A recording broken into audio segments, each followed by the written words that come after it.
This cue is so unique, I wanted to take a minute to try to capture some of these details and explain what's going on here.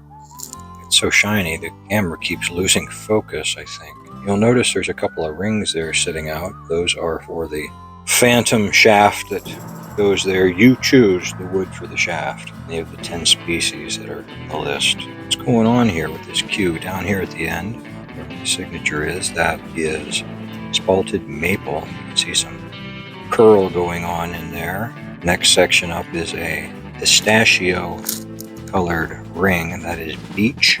And then until you see green again, it's all black cherry. This section right here is red rot, which is what it's called when it's in the tree. Black cherry rots fairly easily, and so it's often that living tree, the center of it would be completely rotted out and stuff growing in it. When I stabilized it, I wanted to preserve as much of that red rot as I could. Then when you process it, it's full of gaps because the wood is so degraded. I mean, literally sometimes you'll see saplings or other things that are growing out of it. And then up in this section, it's just an echo of what's on the bottom.